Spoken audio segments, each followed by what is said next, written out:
সুন্দরবন নামে এক গ্রাম ছিল। সেই গ্রামে এক ডাইনি বুড়ি বাস করত। একদিন জানো ডাইনি বুড়ির সাথে কি হয়েছিল?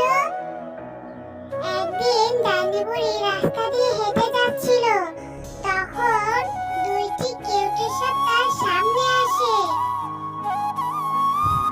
এই হতচ্ছাড়া, যা যা, সামনে থেকে যা, যা বলছি যা, আমাকে তুই কিচ্ছু করতে পারবি না, যা বলছি।